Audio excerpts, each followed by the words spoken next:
anak perempuan itu perkembangan otaknya nih kiri kanan, ada di dalamnya tuh ada sambungan-sambungan sarafnya, itu berkembangnya seimbang. Jadi kalau punya anak perempuan tuh dari kecil udah enak. Ya sih, karena bina anak perempuan. sih, betul. Baru satu? Baru satu. Nah, coba nanti kalau ada yang kedua laki-laki coba. Lagi diusahakan, Dok. Amin, amin. Nah, sedang diusahakan. Kalau laki-laki yang berkembang sambungan neuronnya itu di kanan dulu. Nah, otak kanan tuh otak rileks, otak kreativitas, otak main, otak benda teknologi gitu ya, otak musik. Nah, kalau kiri tuh otak analisa, otak serius, bahasa, matematika, teratur. Kalau perempuan kiri kanannya bagus berkembang. Kalau laki-laki kanannya dulu. Yang lebih ke seninya mungkin. Iya, makanya kalau punya anak umur 3 tahun laki-laki belum terlalu pinter baca atau belum terlalu pinter ngomong, itu sih lazim aja. Nggak usah khawatir. Iya, walaupun kita stimulan terus kan, stimulasi. Karena kanan dulu, anak laki-laki tuh belum bisa baca, umur 3 tahun ya, belum bisa baca, udah bisa main PlayStation berdasarkan cara kerja otak. Jadi misalnya kita punya anak nih, ya, kita harus tahu tuh tahapan-tahapan perkembangan otaknya. Misalnya anak-anak itu pada saat dia baru lahir, fungsi otaknya yang bekerja itu fungsi pendengaran. Makanya kalau di keluarga muslim ya diminta oleh Allah untuk azankan telinga kanan, qomatkan telinga kiri kan gitu ya. Betul. Ya, nanti kemudian ada perkembangan-perkembangan lainnya itu harus paham ibu-ibu. Supaya jangan sampai dia menganggap umur 1 tahun itu sama seperti ngasuhnya umur 5 tahun. Gitu. Misalnya ada di otak nih, ada pusat makan tuh. Namanya hipotalamus di tengah sini. Baik. Ya. Anak bayi sampai umur 3 tahun tuh dia belum matang pusat makan minumnya. Dia baru 3 tahun matang. Makanya kalau anak bayi ibunya harus paksa 1 piring habis, itu tertekan loh itu anak itu. Stres bisa. Ya kan? Tenang aja kasih makan gitu. Kalau dia nggak minta, nggak usah terlalu dipaksakan, yang penting minum susunya atau dia minum ASI gitu ya. Nanti dia lapar sendiri lah. Menjelang usia 3 tahun lapar sendiri, cari makan sendiri. Artinya dia selalu tanya ibunya, bun makan, bun makan gitu. Nah, itu harus paham. Ya, belum lagi nanti ada bahwa ini anaknya laki-laki apa perempuan ya. Karena setiap otak laki-laki sama otak perempuan itu beda programnya. Ya, wataknya apa ya, bakatnya apa ya, gitu. Itu semua ada di otak. Jadi kalau orang tua mulai pelan-pelan belajar bagaimana perkembangan otak, dia akan menjadi orang tua yang pola pengasuhannya itu enak, nyaman, nggak stres sendiri. Karena kalau ibunya stres, anak saya juga sering tambahkan kalau modul saya yang paling dasar itu adalah ini anak laki pada anak perempuan, gitu. Anak laki-laki itu ya, di otak laki-laki dan perempuan itu di tengahnya itu biasanya dalam kedokteran kita sebut corpus callosum, dia di tengah begini ke belakang, tapi di dalam ya. Corpus callosum ketebalannya perempuan lebih tebal, 30%. Ini yang membuat perempuan bisa mengerjakan lebih dari 1 pekerjaan berbeda dalam 1 waktu. Oh iya. Ya, multitasking. Pasti Mbak Dita bisa kan? Sambil ngomong, nyatet juga, lirik ke sana sebentar, kakinya dorong meja. Ya, ibu-ibu kan gitu.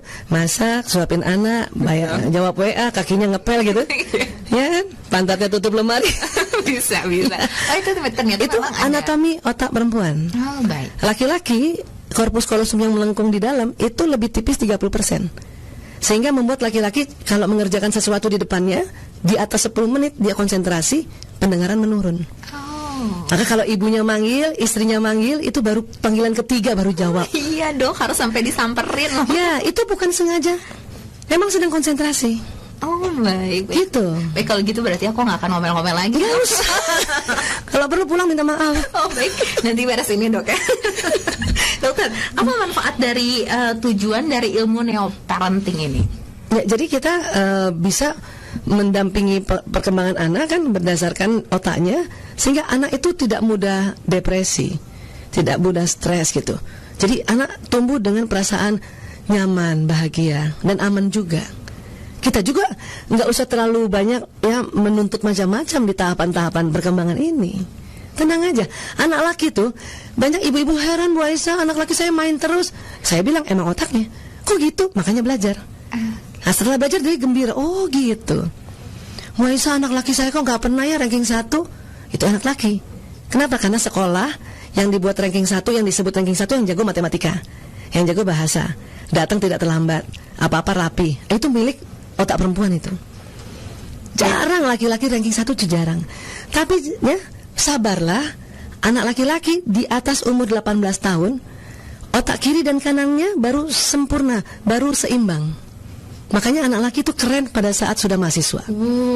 Makanya yang punya anak laki masih TK, SD, sabar ya dok. Baik, itu berarti kalau laki-laki tingkat kematangan atau kesempurnaan keseimbangan otaknya di atas usia 18 tahun. Kalau untuk perempuan tuh? Perempuan dari kecil sudah sempurna. Oh, kalau perempuan tadi antara cuman otak kanan dan kiri sudah sempurna. Otak kanannya perempuan kalah dengan otak kanan laki-laki. Ketika sudah dewasa? Mulai dari awal. Mulai dari awal. Jadi anak laki lebih kreatif, anak laki lebih banyak geraknya, anak laki lebih jago pegang gadget. Kita perempuan kan agak sulit ya, nggak terlalu suka juga. Itu bukan karena gaptek. Karena otak kita tidak dibentuk untuk menguasai benda atau menguasai ruang gitu. Berarti itu adalah sesuatu yang pasti ya dok, yang dimiliki oleh seorang perempuan ataupun seorang laki-laki. Tidak akan ada yang berubah maksudnya gitu. Semuanya akan berjalan seperti itu. Makanya kalau punya anak laki dari TK dan SD kita paksa terus untuk ranking terus, kita nggak memberi kesempatan otak kanannya berkembang. Nanti kadang mahasiswa bosan dia. Gitu. Saya beberapa konseling mahasiswa-mahasiswa yang bosan, saya tanya waktu TK SD gimana, SMP kami saya ranking 1 terus dok. Oh ya sudah, kamu relax dulu ya, beberapa 1 minggu kah, habis itu sekolah lagi gitu. Jadi ada kepenatan 3 tahun 7 bulan. Ya, kalau anak perempuan itu perkembangan otaknya nih kiri kanan ada di dalamnya itu ada sambungan-sambungan sarafnya, itu berkembangnya seimbang. Jadi kalau punya anak perempuan tuh dari kecil udah enak. Ya sih, karena bina anak perempuan. Sih, betul. Baru satu? Baru satu. Nah, coba nanti kalau ada yang kedua laki-laki coba. Lagi diusahakan dok. Amin. Nah, sedang diusahakan. Kalau laki-laki yang berkembang sambungan neuronnya itu di kanan dulu. Nah, otak kanan tuh otak relax, otak kreativitas, otak main, otak benda teknologi gitu ya, otak musik. Nah, kalau kiri tuh otak analisa, otak serius. Bahasa, matematika, teratur. Kalau perempuan kiri kanannya bagus berkembang. Kalau laki-laki kanannya dulu. Yang lebih ke seninya mungkin. Iya, makanya kalau punya anak umur 3 tahun laki-laki belum terlalu pinter baca atau belum terlalu pinter ngomong, itu sih lazim aja. Nggak usah khawatir. Iya, walaupun kita stimulan terus kan, stimulasi. Karena kanan dulu, anak laki-laki tuh belum bisa baca, umur 3 tahun ya, belum bisa baca, udah bisa main PlayStation. Udah bisa pegang gadget. Belum bisa baca itu. Baik, dokter, lalu kalau berbicara soal aspek-aspek apa saja sebetulnya yang ada di dalam bidang neuroparenting ini? Neuroparenting yang paling utama itu belajar bagaimana perkembangan otak gitu ya. Memang sih ini biasanya yang banyak belajar orang-orang kesehatan, dokter, perawat, dan psikolog gitu. Cuman ilmu ini bisa di-share ke ibu-ibu gitu atau ke masyarakat. Kenapa? Karena dibuat sebuah teknik yang mudah. Jadi kalau misalnya training itu tadi diajarin dulu, ini otak begini ya, otak manusia ada otak besar, otak kecil gitu, diajarin pelan-pelan gitu. Bisa sih orang tua tuh sekarang bisa, karena dulu waktu SD kan belajar biologi kan. Iya. Mbak Dita masih ingat? SMP mulai dapat pelajaran biologi ya. Jadi kan sudah pernah, jadi orang tua mudah kok. Cuman kita diramu pelajaran ini dengan populer gitu. Jangan terlalu bahasa kedokteran banget, bisa pusing. Tapi asiknya, ibu-ibu jadi kayak sepertiga dokter tuh. Ya, jadi paham tentang otak anaknya, paham tentang perkembangan panca indera, paham tentang perkembangan emosi. Karena di dalam otak ada emosi. Iya, jadi itu semua dipelajari pelan-pelan. Kadang pertemuan sehari 2 hari, ibu-ibu udah mulai cerah itu. Oh kayak gitu, gitu. Lebih nggak stres lagi menghadapi anaknya tentunya ya, dok. Apalagi anak laki. Iya, anak laki biasanya karena lebih aktif daripada perempuan. Iya, karena otak kanan, otak motorik. Baik. Nah, terus di otak laki-laki di depan sini, yang nggak ada pada perempuan, itu ada 2 programnya, sport and games. Nah, itu laki-laki. Itu memang sudah terbentuk di dalam otaknya ternyata. Tuhan yang kasih. Makanya kalau ibu-ibu, teman-teman ibu-ibu muda yang anaknya laki, kok kerjanya main terus, itu berarti laki banget. Laki banget. Jadi nggak perlu marah-marah ya. Ya, buatlah permainan itu sebuah. Jadi gini, laki-laki itu bermain itu adalah belajar, bermain itu adalah bekerja, gitu ya. Kalau perempuan ada lagi yang dikasih oleh Allah, otak yang tidak ada pada laki-laki, dia agak di belakang sedikit. Apa itu, dok? Belanja. Itu memang ada dari sananya. Serius, dok, itu memang dari sananya. Betul. Berarti jangan salahkan wanita ya kalau kenapa kita suka belanja. Dasarnya itu, cuman yang dinilai dalam kehidupan kan pengendalian dirinya. Beli sekarang apa ntar? Penting atau enggak? Iya, gitu penting ya. atau enggak gitu. Tetap gimana pengendalian diri. Iya, gitu.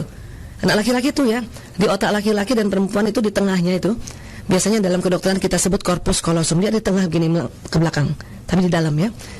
Corpus callosum ketebalannya perempuan lebih tebal, 30%. Ini yang membuat perempuan bisa mengerjakan lebih dari satu pekerjaan berbeda dalam satu waktu. Oh iya. Ya, multitasking. Pasti Mbak Lita bisa kan? Sambil ngomong, nyatet juga, lirik ke sana sebentar, kakinya dorong meja. Ya, ibu-ibu kan gitu. Masak, suapin anak, bayar, jawab WA, kakinya ngepel gitu. Ya kan? Pantatnya tutup lemari. Bisa. Oh, itu ternyata itu anatomi otak perempuan. Oh, baik. Laki-laki, corpus callosum yang melengkung di dalam itu lebih tipis 30%. Sehingga membuat laki-laki kalau mengerjakan sesuatu di depannya, di atas 10 menit dia konsentrasi, pendengaran menurun. Maka kalau ibunya manggil, istrinya manggil, itu baru panggilan ketiga baru jawab. Iya dok, harus sampai disamperin loh. Ya, itu bukan sengaja. Memang sedang konsentrasi. Oh baik. Gitu. Baik, kalau gitu berarti aku nggak akan ngomel-ngomel lagi. Nggak usah. Kalau perlu pulang minta maaf. Oh baik, nanti beres ini dok ya. Dokter, apa manfaat dari tujuan dari ilmu neoparenting ini? Ya, jadi kita bisa mendampingi perkembangan anak kan berdasarkan otaknya, sehingga anak itu tidak mudah depresi, tidak mudah stres gitu. Jadi anak tumbuh dengan perasaan nyaman, bahagia.